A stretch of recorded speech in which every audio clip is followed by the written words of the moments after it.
Our second assignment had to deal with space, given an understanding of positive and negative space and positive and negative shape. Human beings see form and shape and differentiate between form, shape, and space, unoccupied territory, so to speak, basically on the basis of light and dark. So the more difference between lightness and darkness, the more clearly, the more easily, the more quickly we see things. So every time we are confronted with something in our visual field, we have to first identify it. Then we have to figure out what it means or what it does. Then we have to figure out what it means to us.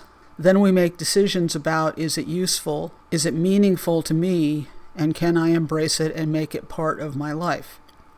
So we go through this process. Everybody goes through this process whenever we see anything. Most of the things that we see in our visual field, we assess whether it's something that we're going to take hold of or we're going to reject, and then we move on. We are always differentiating between shape and space, or three-dimensionally form, which is the sum of shapes and space. So with this assignment, you were playing around with space, with the understanding of shape and shape relationships, and also space. The assignment, of course, being a design assignment, had some details that you had to deal with.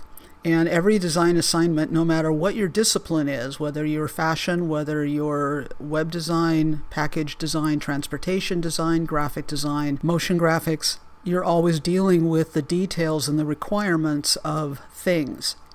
And that includes physical specifications, technical specifications, color specifications, things to include and things to not include. So that's one of the differences between design and fine art. So you were to take a letter form that needed to start out at about 10 inches tall because you're placing it in a 6x9 panel. And the thing about being 10 inches tall is that gives you the opportunity, at least for a good proportion or a comfortable working proportion between positive and negative in that first panel. If your letter form is too small, you're going to have too much negative space. If your letter form is too large, then you're not going to have enough negative space.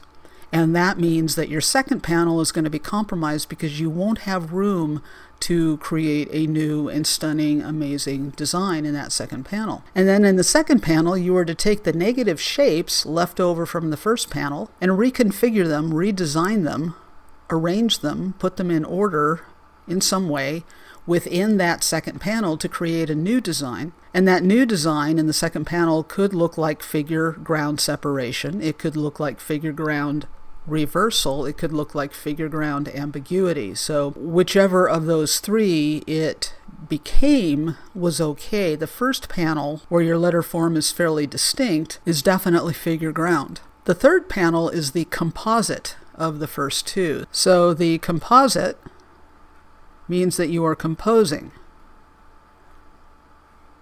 together, basically. So when you composite something, you are either layering or bringing things together from several different things. So you're basically doing this idea into one thing. And in the third panel, we had to use three shape relationships, which were transparency, overlap, and division, and to distribute the color, the four colors, black, white, and the two grays, so as to flatten space by virtue of figure ground ambiguity. So there's equivocal space. Means equal, vocal. They speak the same, or they speak at the same level. So when we're dealing with things that are equivocal, that means they're basically either fighting each other or they're equalized. They're equal. They're separate but equal. And you were also to thereby flatten space.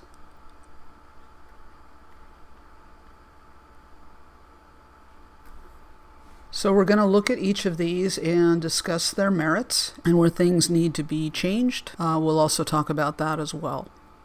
So, of course, we have a K, and, the letter form is just a shape. That was just our vehicle. It's, we're all familiar with letter forms. We're all familiar with type. It's just a familiar, everyday, ordinary shape that we use. But it didn't matter that the recognition of the letter form was actually kept in the first panel. So you could pretty much do anything you wanted with it. Most people are going to orient it in some way so that we sort of recognize that letter form. And sometimes people will try to maintain the recognition of that letter form all the way through, which is not the point of the assignment. If you didn't attempt to do that, you were on the right path. So here we have a lowercase k, and it is a serif. It's got these little ears and little feet here. And it looks like with the ascender, it's going to be at least 10 inches tall, which is helpful.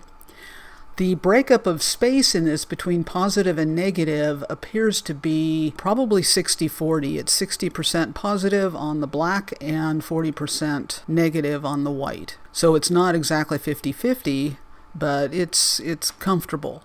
So taking those shapes, we have this, this, this, and this. We've got those 4 shapes reconfigured here. And here we're definitely reading this because of the way things are configured as figure on ground, so black figure on white ground. And then the third panel is the blend of these two designs into the third design, and then utilizing all of the shape possibilities from the composite to create the visual effect that we're looking for in the third panel. And it's working out really well here. We can't really pick out what's figure and what's ground because there really isn't that kind of relationship anymore. Everything is ambiguous. So if space is flattened, we've achieved that goal. So right in here we have division. We've got the dark gray, the white, and then the dark gray again, so that would be division.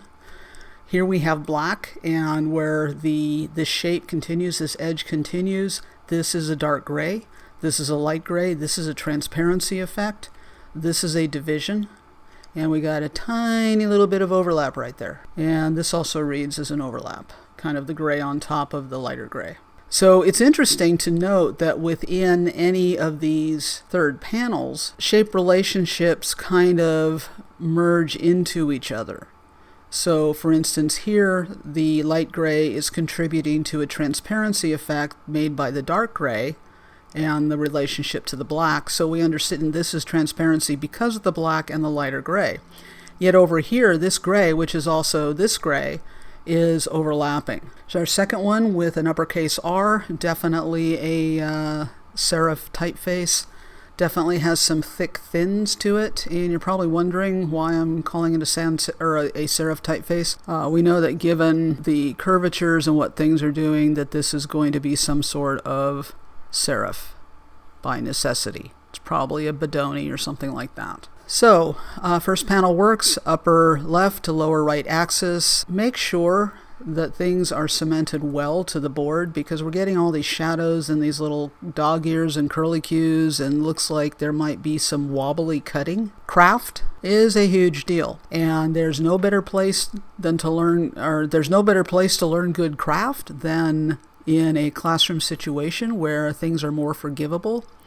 If you turn in, I'll call it crappy craft to a client, the value of your work is greatly reduced, and the value of your reputation is also greatly reduced. So even in school, think about doing things to establish your value as a creative problem solver, as a designer, somebody who delivers the best quality work to the client, because all those things put together are what are going to increase your value and give you the ability to make a living, whether you're employed or self-employed in the profession. So these are important things to start thinking about. Professional presentations do not lift at the corners. Professional presentations don't have artifacts in the digital files. Be real careful about how you're developing your craft skills. If a line is supposed to be straight, if an edge is supposed to be straight, make sure it's straight. So that said, let's look at the actual problem solution. So we have 1, 2, 3, 4, 5 shapes, and they're all here, and we're reading this again as figure against ground, black figure, white ground. Now this is interesting because this does not follow this. If this plus this are supposed to equal this, what's going on here is not this. So the blue paper is okay, representing the lighter gray, and of course the dark gray and the black and the white, but this is not achieving the figure ground ambiguity because white is reading as the ground.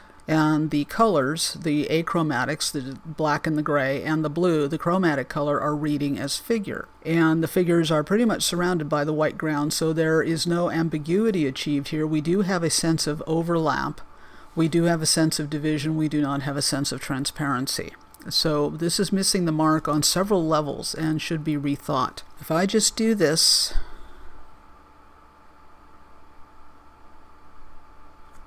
and I pull this over here, and what I'm going to do, just to show you for example, I'm going to make that layer transparent. I am working in Photoshop. So now you can see what the third panel should be based on. So this third panel needs to be the composite of this and this. So this is the shape breakup here. And yeah, this looks like it just directly solves the assignment, and all I did was throw a transparency on there, but it actually doesn't. But this panel needs to look like this in some way, so that all of your edges and all those shapes are recognizable here. So we've missed the mark on this. And you know, the thing is too, observational skills are really helpful and something that designers definitely need. There's this thing called attentive observation. Attentive observation.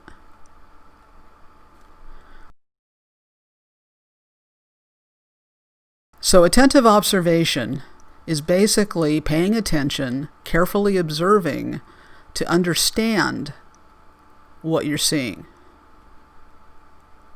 So I believe that within the design specs, there was an example of a previous student solution. And if you studied that, you would have seen that this plus this equals this. This is not autonomous on its own.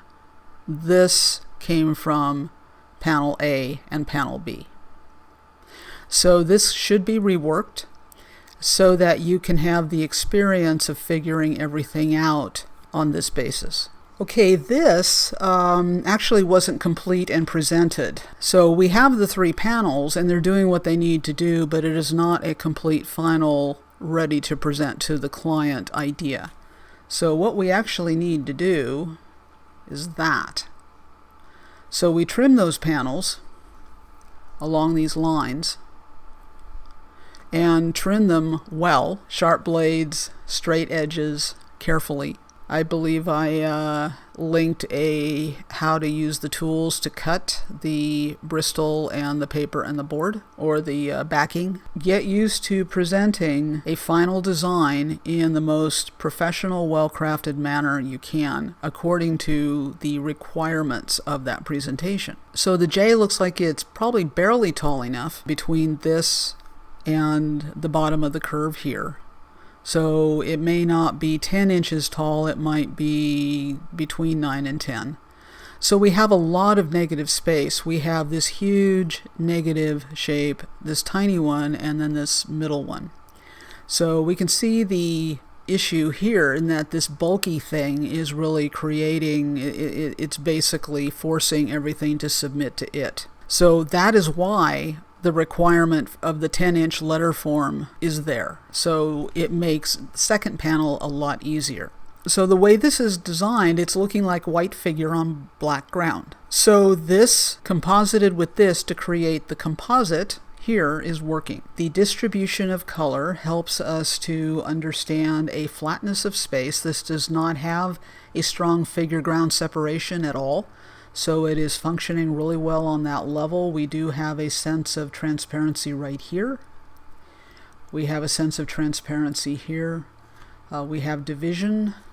We have a sense of overlap here, the black on top of the white. And all of this is division. So all of our shape relationships are there.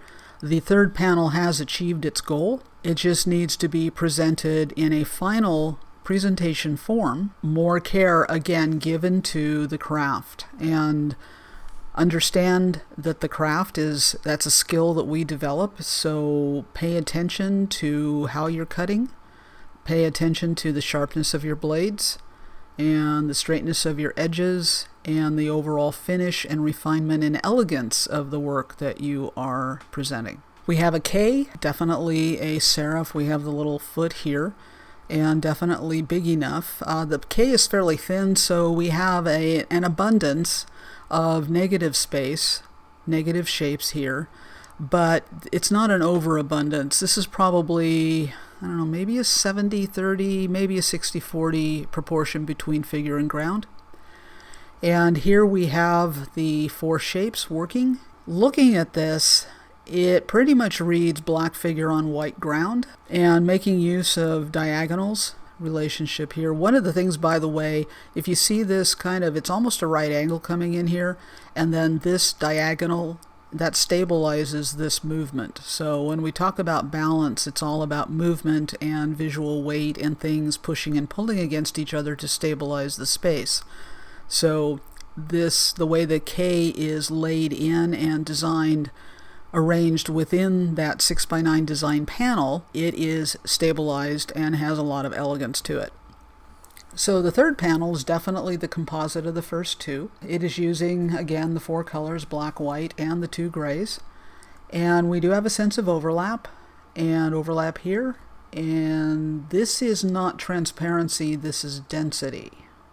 This becomes transparency. So if we read this as one shape, and it's the gray, where it overlaps the lighter gray and this becomes darker, that is a density issue, that's not a transparency issue. The same thing here, where we have the two light grays, the three light grays coming together. That is more of a digital understanding of overlaying layer upon layer and creating a denseness of color. So the transparency, if we're reading this as a black shape, it becomes transparent on the white. So the transparency is there if we're reading it that way. See, our brains can flip. We see one figure ground relationship at a time. And so we can constantly shift back and forth between things, which is really kind of cool, but it also can cause you to overthink things. Or, you know, well, what if this and what if that? And if this, does it mean that it's doing this, or is it really doing that? And so don't overthink, because you'll make yourself crazy. This is working as a transparency if the shape is regarded as the black. There's a move toward transparency sort of right in here, definite overlap, as I said, here and here. We do have a sense that this area is overlapping the black, so the light gray is on top of the black. Generally speaking, we're kind of seeing this as figure against ground, so the white is reading as ground, and the darker colors are reading as figures. So to fix that, let's grab the dark gray, and we'll do that. So now that starts getting a lot more ambiguous. So just one or two colors shifted, exchanged, or rearranged will help entirely flatten and remove the figure ground perception, which is what we want. Okay, so with this we have an E, and I can tell you right now that this is not tall enough. From here to here is not 10 inches. If we take that and we pivot, we can see that that distance even falls short of the 9-inch vertical from here to here. As I said in the beginning, there is a reason for the 10-inch requirement, and that is so that you don't have a ton of negative space to deal with in the second panel where everything kind of has to squish together. It's definitely a serif, and we have an upper right to lower left diagonal axis, so there's a lot of movement to this. The right angles work well against those diagonals. It's not quite stable in the space, but it looks like it's kind of, or it has the sense that things are dropping out the bottom. So we have 1, 2, 3, 4. We got 1, 2, 3, 4. So all those negative shapes have been used, and this has been kind of nested within the larger shape. This actually is a reversal because we can see this as white on black, but also black against white. And as stated previously, it doesn't matter what kind of figure ground relationship that second panel is. So the third panel is reading strongly as figure ground separation. The darker colors are reading as figure, the white's reading as ground. It's not making full use of all the shape relationships, and also it's not a direct composite, it appears, of the first two panels. Because although we have this, we don't have, see this coming all the way down to here? This comes in and stops. This here is not existing up here. It looks like, I'm not sure where that went. It looks like it's probably right there. This is not present in here in any way. This idea is not in here. If all the shape possibilities had been included, there would have been greater possibility to solve the problem successfully. So let's try this again. I'm going to pull that over and we'll see what the possibilities are. So I'm going to just layer that, and I'm going to take that layer and in Photoshop just make it transparent. And you can see that there's a lot that was missed. And then the thing is that this is still reading as darker figure on white ground. So then what we need to do is take these shape relationships, this composition, and reconfigure or redistribute the colors so that we lose the figure ground separation altogether. There's the first two panels in this worked well. The third panel fell short of achieving the goal. It's also missing at least, well, it's missing one of the shape relationships. It's missing the transparency idea.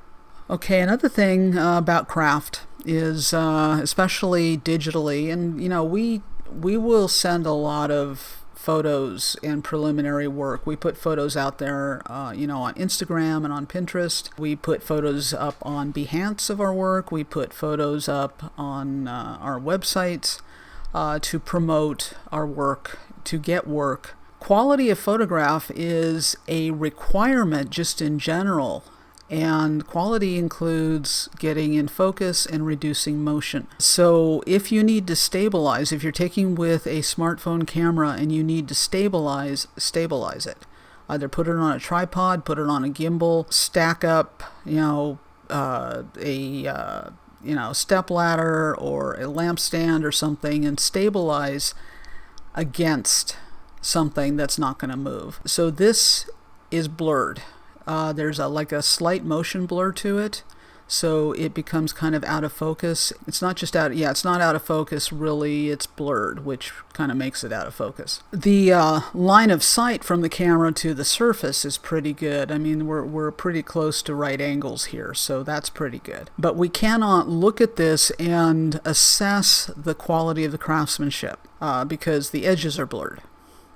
So the quality of the presentation is compromised. And again, you would not send this to a client. Since we're designers, we make a living by serving clients either through our employers or directly if we are self-employed as independent contractors, freelancers. The quality of work affects our ability to make a living. The quality of work affects our brands as creatives. The quality of work affects the perception of the industry as a whole, and it affects our reputation, our ability to get work.